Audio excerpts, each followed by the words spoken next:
attaques l'armée, quand tu attaques la magistrature, tu attaques le président de la République. Directement. Voilà. Et je pense que ci diggante bi le message est passé.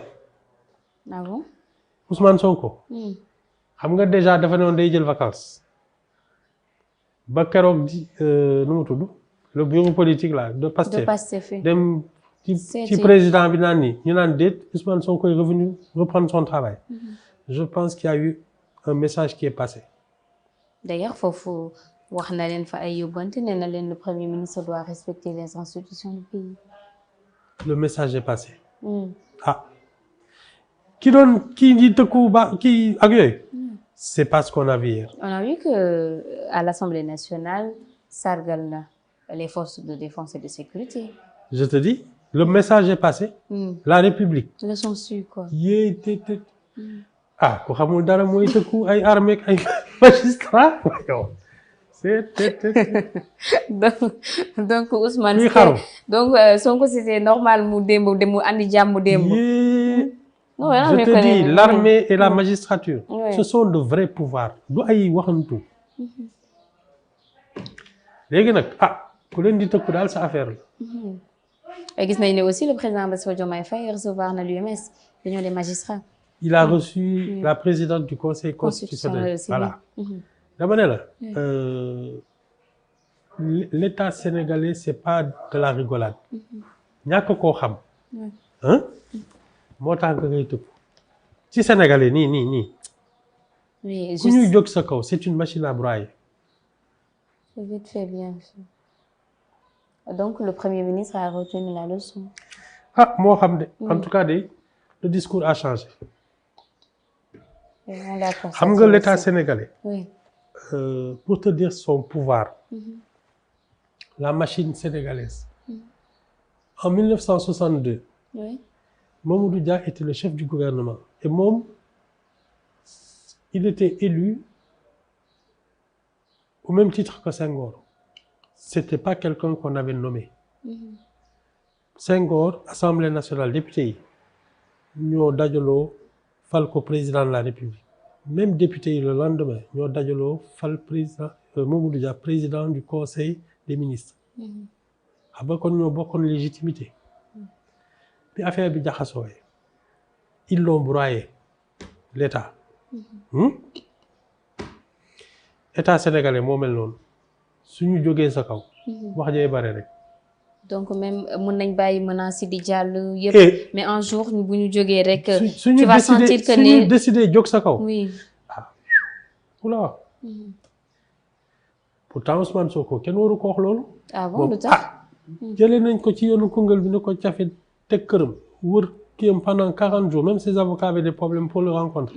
xëy bés def ko ci kaso bi loolu yëpp jaay doole la ko tuddee wala aussi l'état au Sénégal daf ko jaay doole. dañ leen instrumentaliser la justice. laa ji aussi c'est bien. Parlons aussi ci loo xam ne nii mu gën a soxal Ousmane Sonko mu di l'année 2029 li ko xañ nekk candidat ci élection yi ñu génn présidentielle en 2024 mbirum Prodac la woon ñu condamné ko ci fayloo ko 200 millions pour diffamation. Démb le lundi waxaat na ne le vendredi waxaat na ne le dossier Prodac am na beneen lu ci génn tey avocat am dinañ ko génn ci dañ génn wax ak la presse. Loolu buñ ko déggee on dirait que ne Ousmane Sonko prépare son terrain pour 2029 voilà. Il le prépare pour 2024. Voilà. Oui. nañ déglu yoon rek. Le droit sera dit. Retour en arrière mën na amaat ci le dossier Prodac vu le rabat d'arrêt. gëmuma ko. Non, je crois pas, mais bon. dañ leen déglu rek. On va voir. Mais aussi doyen est-ce que lii du manque de respect de la part du Premier ministre? Vous êtes Premier ministre nga ànd ak le président Bassirou Diomaye Faye ñu ne yow yaa ko tànn ngeen ñëw au pouvoir là nous sommes en 2025 ngay xëccu 2029 te 2029 ñëwagul vu et gis nañ ne pour l'instant il y a zéro réalisation il y a dara loo xam ne ni teg nañ ko lu concret loo xam ne Sénégalais yi mën nañ si teg seen bët. En fait xam nga lan moo ñu dal. ñaan moo ñu dal. Bassirou Diomaye Faye ak Ousmane Sonko. Ils sont dans les prolongations de la présidentielle. xam nga su yëf yi jaawoon yoon. Bassirou Diomaye Faye day nekk président de la République nommé Ousmane Sonko premier ministre. Premier ministre bi nekkal président bi. li koy gën a firndeel mooy législative yi ñëw mu jiite liste bi. ne Bassirou Diomaye Faye yan député ngay tànn. mu monter liste mu demal ko élection mu former gouvernement mu koy liggéeyal. ba mandat bi jeex on n'est pas dans ça. On est dans le président de la République a été élu. Le Premier ministre aussi cherche à tenir un pouvoir. moo tax Pastef la yóbbu Assemblée nationale. Ça veut dire que le président de la République n'a pas fini la conquête de son pouvoir, de s'installer. Et le Premier ministre est à la recherche aussi de la conquête de son pouvoir. Donc ba léegi ñun ñu ngi xëccoo ñoom ñaar. On n'a pas fini. Li leen di àtte xëy na ce sont les prochaines élections et je pense que ce seront des législatives anticipées. wala locales yi. Locales mais aussi surtout pour gouverner. Voter ay budget voter ay loi ak yooyu. Je pense pour que ñu bañ a bloquer aussi les budgets. c'est ça. Oui, à l'Assemblée nationale. Je vois mal le président de la République maintenir une assemblée qui lui est hostile.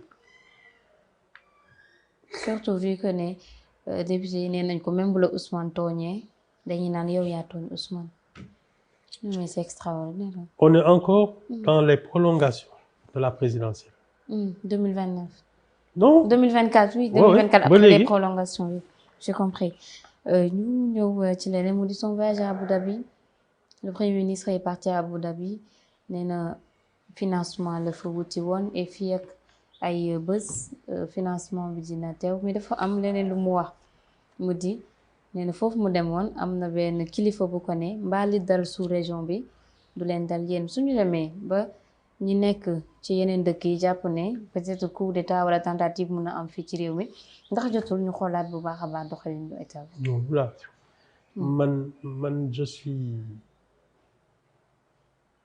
parce que affaire coup d'état xam nga affaire militaire. Les militaires à plusieurs reprises même par exemple en 68 dañ leen ne prenez le pouvoir ñu bañ ñu ne ñoom duñ jël pouvoir bi mais ils ont donné des instructions au président de la République ne ko voilà les mesures qu'il faut prendre et nous on garantit la stabilité du régime 68 ñun nos militaires là tu as des docteurs en philosophie tu as des juristes tu as des mathématiciens tu as des gens qui savent se tenir on n'a pas les mêmes problèmes que nos voisins pas du tout. Donc on peut dormir paisiblement. mën nga nelaw des deux oreilles. Ça viendra pas d'eux. Je pense que c'est une armée républicaine. Man je leur fais confiance xaw ma nag. En tout cas ñu ngi leen di def confiance parce que aussi vu li nekk ci sous-région bi espérons juste que du fi am te comme vous avez dit. non gëm naa ne du fi am ay capitaine ak ay yooyu gëm naa ne du fi am. ñooy jël le pouvoir ñoo xam ne ils n'ont aucune formation ils n'ont aucune culture ak yooyu dañuy teel rek ah non. Les gens qui règnent avec les armes. C'est pas pareil oula. doyen ñu wax ci beneen mbir mu di le cas Madiambal Diagne actuellement ñu war ko extrader wala justice française di xaar Sénégal